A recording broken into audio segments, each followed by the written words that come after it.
Nuestro equipo de televisión, siempre inquieto, estuvo recorriendo algunos salones donde ensayan los artistas que participan en este festival de ballet. Veamos qué ocurre justo antes Bienvenidos de al cada primer función. ciclo internacional de creadoras y creadores de ciencias y artes del Colegio de Investigación Interdisciplinaria en Ciencias Sociales. Hoy tenemos el gusto de tener con nosotros al doctor Diuber Farías Aucar, quien nos va a platicar acerca de periodismo y ciencias de la comunicación. Bienvenido. Muchas gracias, Ivonne. Un placer estar en este espacio de discusión. Antes una semblanza, el doctor Diuber es doctor y maestro por el Colegio de Sonora y cuenta con más de 15 años de experiencia profesional en medios de comunicación, principalmente en televisión, en medios y radio en Cuba. Su interés académico lo trajo a México para investigar sobre culturas profesionales de periodismo, rutinas productivas de los medios y fenómenos de la comunicación como el greenwashing en el sector minero. Ha publicado el libro Periodismo de Desastres, la cobertura del proyecto Puente en el Río de Sonora, editado por el Colegio de Sonora en el 2022, y actualmente se desempeña como docente de tiempo parcial en la Universidad Vizcaya de las Américas, Campus Hermosillo. Bueno, pues vamos a empezar esto y dinos, ¿por qué crees que es relevante el periodismo? Bueno, pues para comenzar esta interacción, Ivonne, el periodismo es una de las áreas de conocimiento humano, ¿verdad? De conocimiento y creación, el periodismo, las ciencias de la comunicación en general, y como área de creación y área del conocimiento, pues genera fenómenos de interés, más allá de la producción de noticias, que es la razón de ser de los periodistas, del periodismo como profesión y de los medios de comunicación como canal, ¿verdad? O canales para difundir la información, para actualizar, pues genera fenómenos, digamos, culturas profesionales propias del periodismo o de las ciencias de la comunicación, rutinas, mm, digamos, enfoques o marcos teóricos que resultan interesantes y es un campo, pues, atractivo para aquellos que, como en mi caso personal, una vez que tuvimos la práctica en campo, como tú mencionabas hace unos minutos en la introducción de la entrevista, pues una práctica de unos 15 años aproximadamente de, de trabajo en medios de comunicación, de trabajo reporteril, de, de trabajo de campo, propiamente dicho, ¿no? Desempeñándome como reportero, comunicador, presentador, locutor, etcétera. Pues bueno, luego de esos 15 años, pues llega a mí el interés por, digamos, investigar o llegar a la academia a investigar pues ciertos fenómenos y procesos propios del periodismo y de las ciencias de la comunicación. Entonces, ¿de qué es relevante? Sí, muchísimo. Y atractivo e interesante pues investigar sobre esto que comento, ¿no? Rutinas, Tienes, medios, culturas, etcétera. ya, tienes una gran trayectoria detrás de ti. Dime, ¿qué te impulsó, cómo se despertó esta pasión en ti por el periodismo? Bueno, yo creo que desde niño yo quería ser artista en algún momento. Era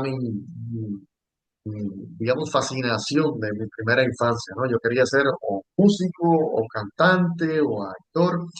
Desafortunadamente eso no se dio, tal vez por la fatalidad geográfica, porque crecí en un campito, en un pueblito de mi país de origen, en Cuba, y quizás pues la fatalidad geográfica no me llevó a dar el salto propicio, oportuno que debe suceder en la niñez, digamos, para descubrir o destapar el talento que uno trae para cierta vocación artística o ciertas aptitudes artísticas, o por otra parte es que nunca las tuve, porque eso también puede haber sido, ¿no?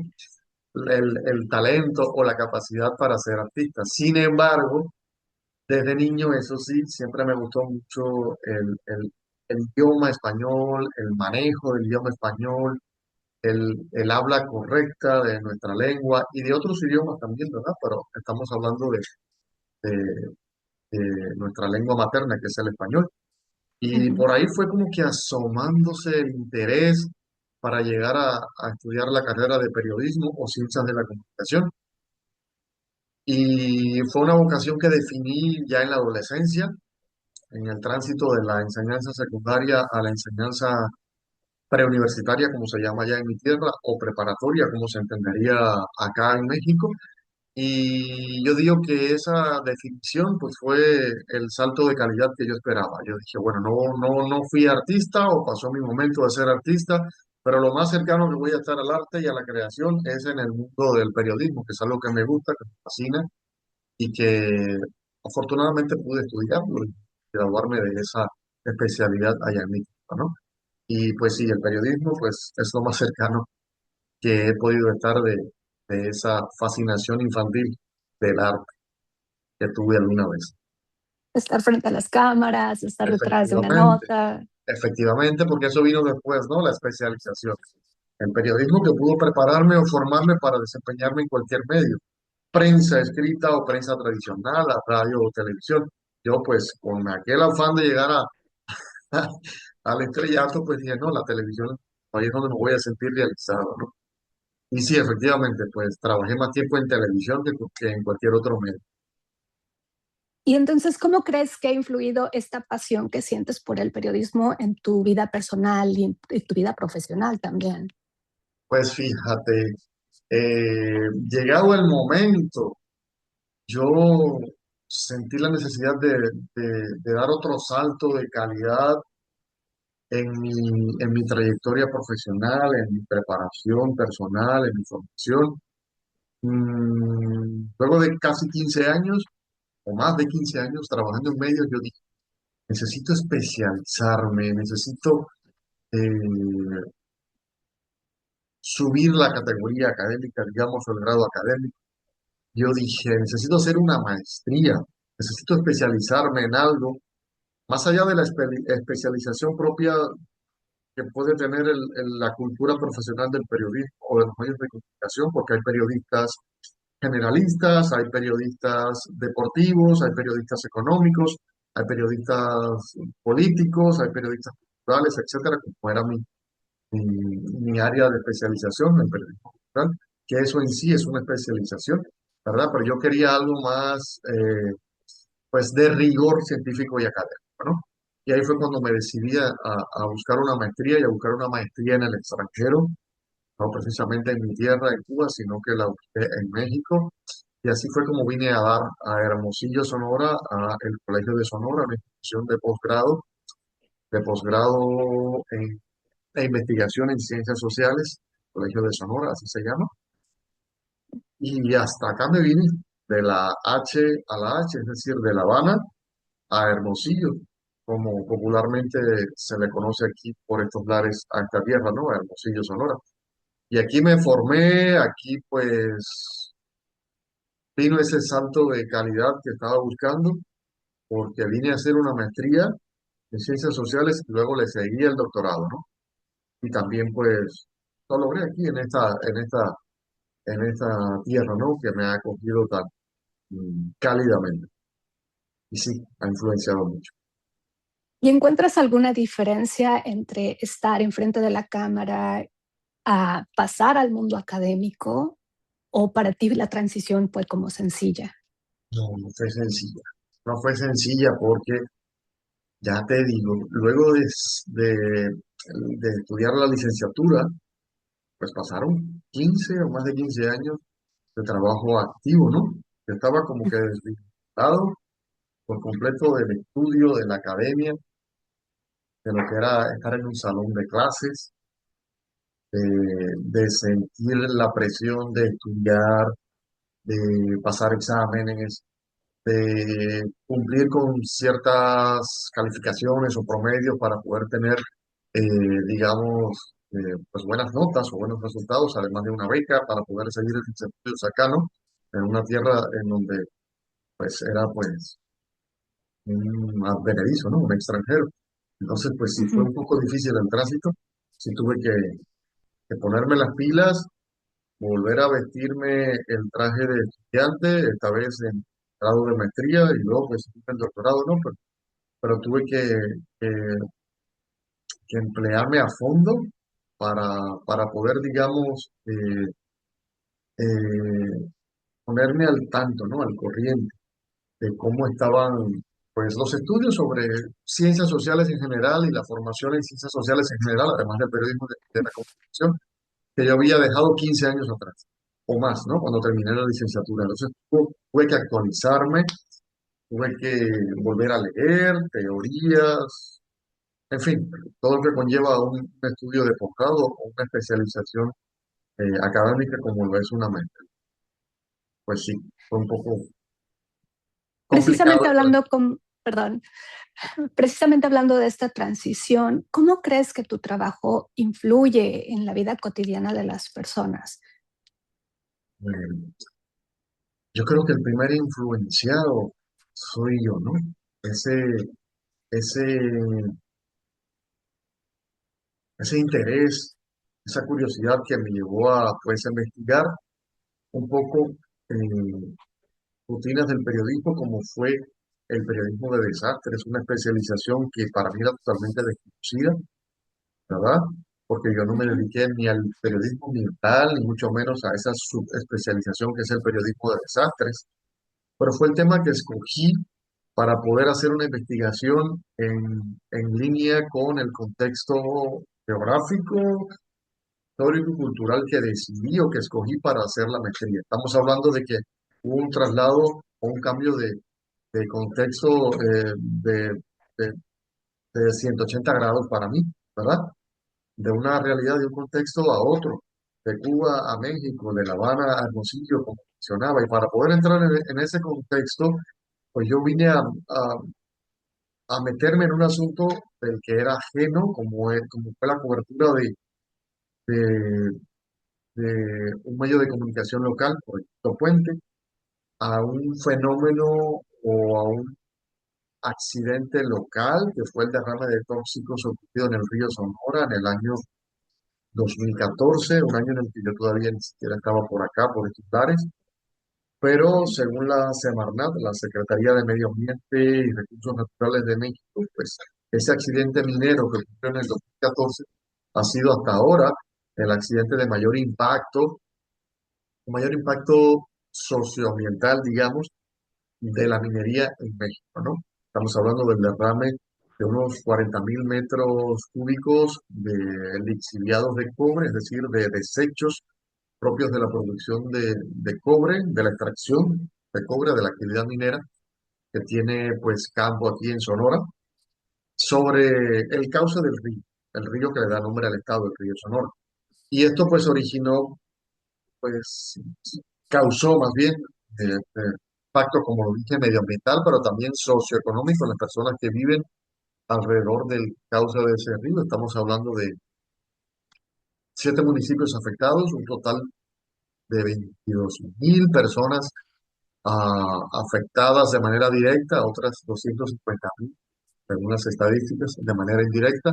Entonces, esta investigación pues trajo un poco de luz sobre Ujú. lo ocurrido en aquel momento, año 2014, estamos hablando 10 años después del tema, ¿no? Un poco de luz y un poco de actualización y de información sobre cómo un medio local, como es Proyecto Puente, pues le dio cobertura a aquel fenómeno, a aquel derrame, sus consecuencias, mm, lo que generó para la población, para esas cifras que mencionaba hace un rato, impactos en la vida económica, personas que dependían de esas aguas, del agua del río Sonora para la ganadería o para la agricultura, sus fuentes de sustento económico, ¿verdad?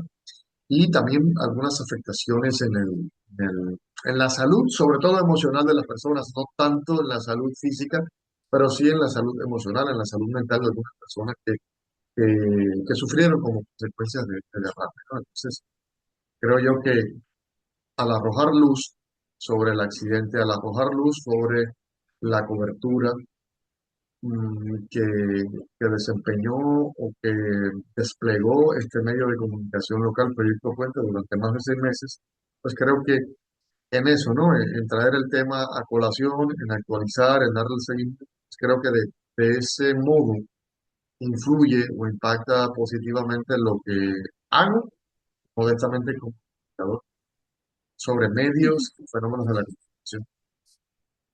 Y además es como un vínculo muy grande entre la vida académica y la vida cotidiana, que a veces pareciera ser que no se toca, Sí, pero que necesita salir al mundo y darse a conocer. Entonces, también en este sentido, escucho que estás hablando mucho sobre desastres naturales y que para allá está tu trabajo, pero ¿hay alguna pregunta sin respuesta que te motive a seguir investigando? sí. Y de hecho hay varias, ¿no? Am, pero una de ellas es, ¿por qué no aprendemos las lecciones del pasado, ¿no? ¿Por qué los medios? ¿Por qué las empresas? ¿Por qué el sector minero? ¿Por qué la población? ¿Por qué la sociedad no aprende y repite de manera cíclica? Así ha sido a lo largo de la historia de la humanidad. Pues errores, aptitudes, conductas que conllevan pues a situaciones lamentables o desafortunadas como un derrame de tóxicos, un accidente minero, como la manipulación de la información, que es una de las áreas, o más bien de mis trabajos más recientes, ¿no?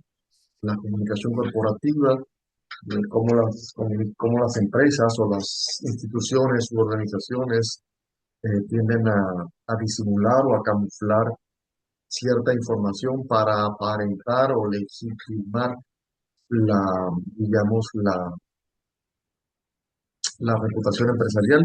Por ahí viene mi área de trabajo más reciente o mi área de trabajo más reciente, el tema del greenwashing. Lo he, digamos que, esbozado así de manera general sin pensar qué es, ¿no? Pero, Ujú. pero sí. ¿Por qué no aprendemos del pasado? ¿Por qué repetimos errores? ¿Por qué la información es un valor tan importante? Y cómo la sociedad, los medios, políticos, las empresas tendemos a manipular, o más bien porque tendemos a manipular y a camuflar cifras, en fin, a distorsionar la información. Y por ahí hay ¿Crees varias que preguntas. ¿Crees que comunicarlo es también un poco quitarle el misterio y mostrárselo a la gente y que así ellos puedan aprender o que se pueda comunicar el mensaje a más personas para que, como dices tú, no se tenga que estar repitiendo una y otra vez la misma cosa? Claro que sí, definitivamente sí. Difundirlo, mostrarlo, socializar el conocimiento, lo que uno va pues descubriendo, ¿no? Los hallazgos, los conocimientos, las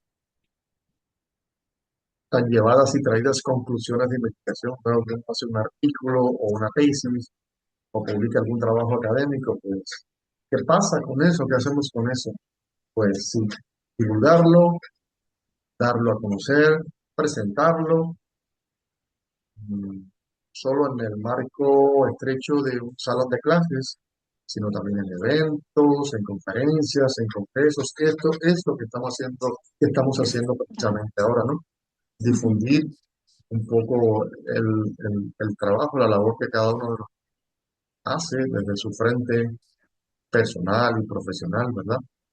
Eso, visualizar, difundir, compartir el conocimiento. Esto que estamos haciendo ahora. Bueno, ¿podrías compartirnos un poco más acerca de tu trabajo?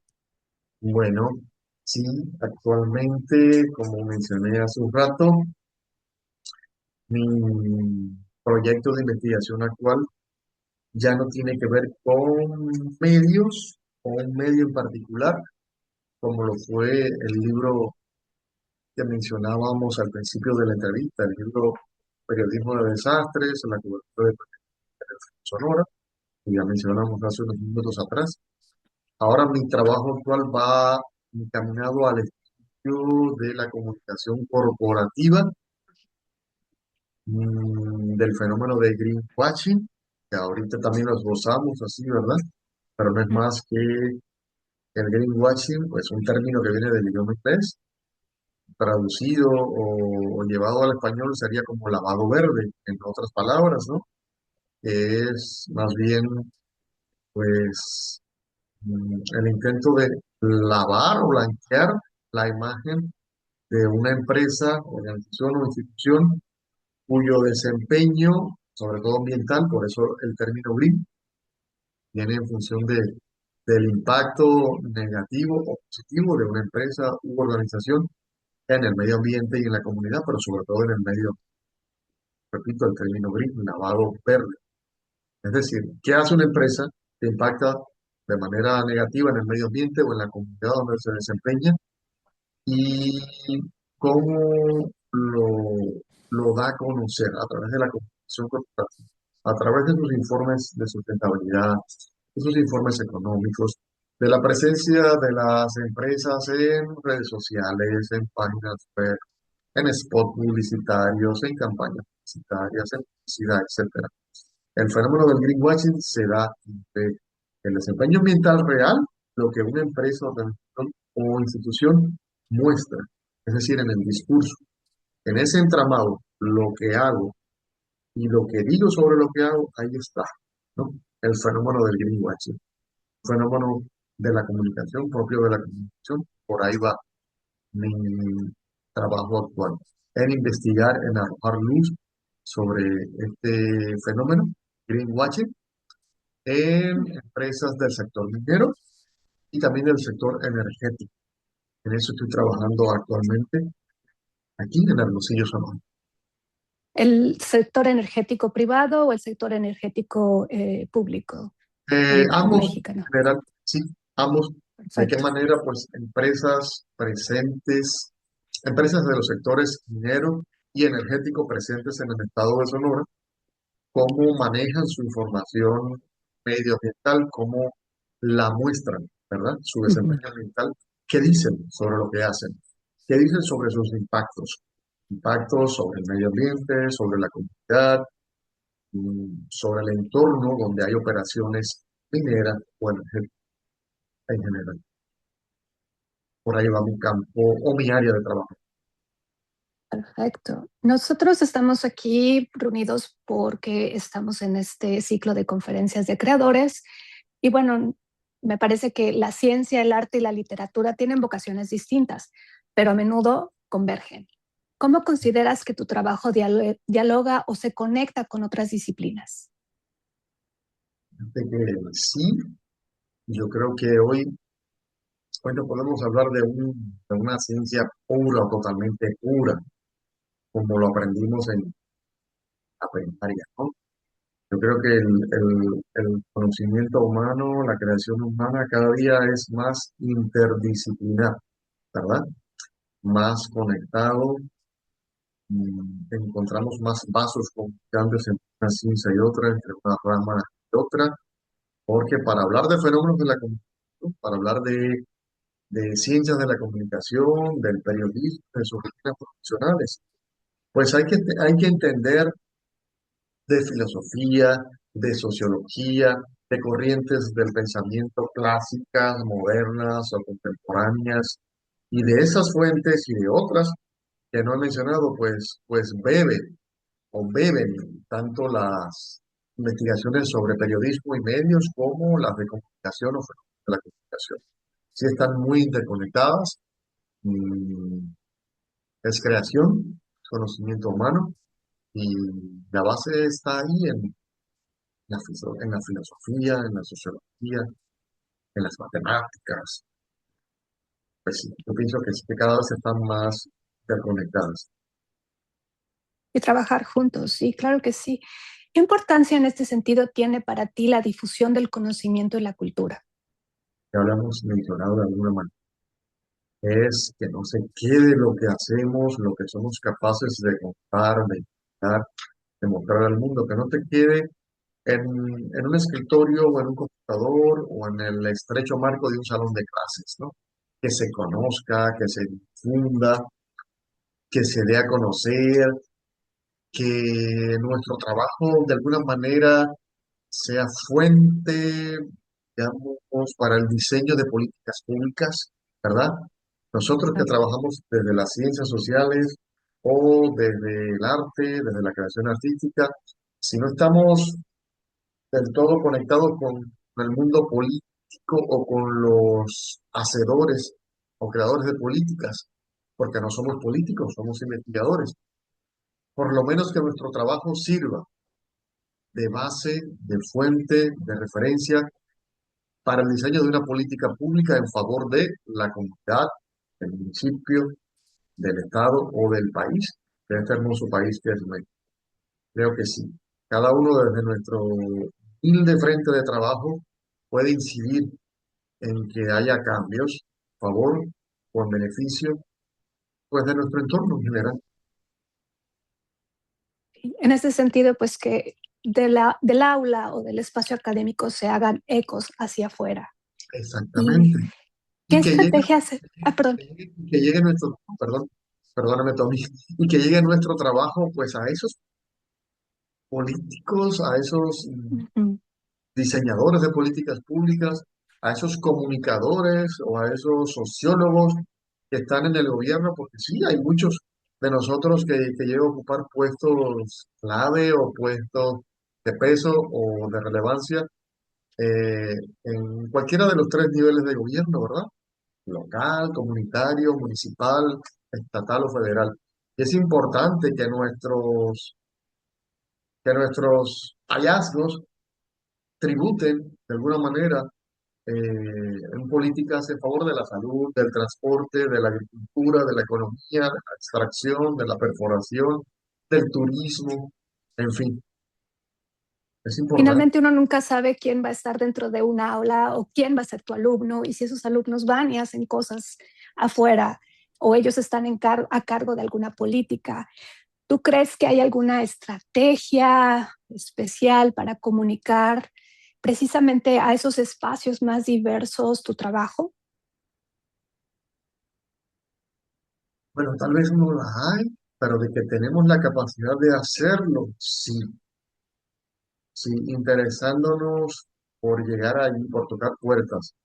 Mire, aquí traigo un proyecto de investigación o los resultados de una investigación sobre, voy a poner el ejemplo más cercano que tengo, que es mi trabajo, ¿no? Mi trabajo actual. Digamos, aquí tengo un levantamiento de las empresas mineras y energéticas de ambos sectores, minero y energético, presentes en Sonora. Y estas son las empresas que, según nuestra investigación, pues cometen greenwashing o hacen greenwashing, es decir, manipulan información respecto a su desempeño ambiental. ¿Qué les parece o qué tal le parece a usted, señor diputado, a usted, señor congresista, si proponemos una política que regule la comunicación corporativa, que regule la comunicación empresarial de estas empresas minero-energéticas para que sus informes de desempeño ambiental o de sustentabilidad sean claros, sean transparentes, sean cada vez menos acusados o señalados por cometer greenwashing o por manipular información, por ejemplo, ¿no? Ujú. Una investigación como la nuestra, como la que estamos haciendo ahora, pueden hacer pues el documento base o de referencia para una política pública que puede ser la regulación de la comunicación corporativa de las empresas de los sectores minero y energético presentes en Sonora, digamos. Y así por el estilo, ¿no? Cada quien desde su frente, como decíamos hace rato, desde su área del conocimiento puede llegar a incidir en cambios, ¿no? Porque en definitiva Ujú. la política es lo que rige la vida, no solo en México, en todos los países o en todas las latitudes. Si no hay política, si no hay normas, si no hay leyes, pues estaría todo esto hecho un desastre o desorden. Entonces, incidir sobre esas áreas creo que es importante, ¿no? Buscar la manera de incidir. Y efectivamente, que el trabajo no se quede solo en una tesis, en un artículo publicado en una revista indizada o indexada, que llegue un poco más allá, ¿no? Que se conozca un poco más allá y que la ciencia, que ese Sistema Nacional de Investigadores e investigadoras que tenemos en México, pues tenga cada vez más reconocimiento y más impacto en la vida social, en la vida política, en la vida pública de México.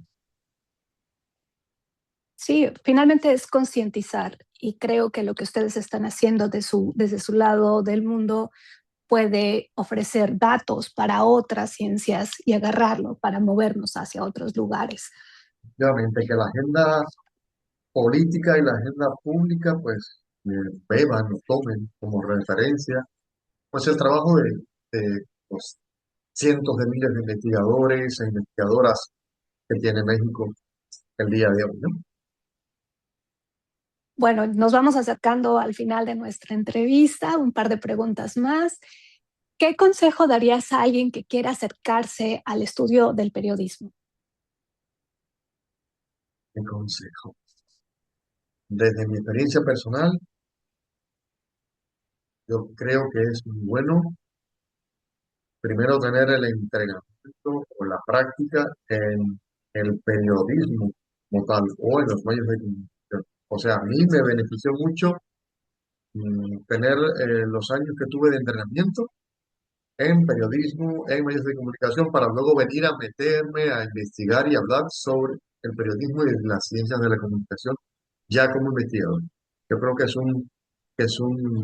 un consejo o una recomendación que puedo hacer desde mi experiencia, ¿no? La práctica y luego, pues, la investigación, ¿verdad?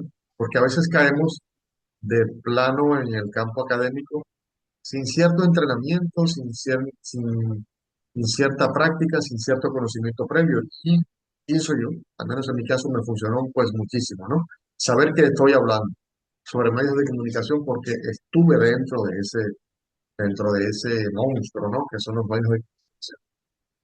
Conocer cómo funcionan, conocer cómo son las agendas mediáticas, cómo se establecen las agendas mediáticas, conocer cómo va lo de la opinión pública y la opinión privada, y luego venir a hablar de ello, pues, pues sí, me sirvió de mucho. Entonces, acercarnos a los medios, a la práctica, y luego, pues, tratar de investigar cómo van, ¿no? O cómo funcionan los medios. En general, tener curiosidad. Exacto, exacto, sí. A Vale. mí me funcionó muchísimo, ¿no? A pesar de lo que mencionaba hace un rato, de que me tomó algún tiempo o algún esfuerzo alinearme, ¿verdad? Ponerme al tanto, al corriente de lo que se estudiaba con 15 años de diferencia, pues que no fue mucho, ¿no? No fue mucha la diferencia o los cambios, pero sí, el rigor, pues sí. Entonces, a mí me funcionó, ¿no? Porque luego, cada vez que leía o que leo a un teórico de las ciencias de la comunicación o del periodismo, pues siempre me remonto, ¿no?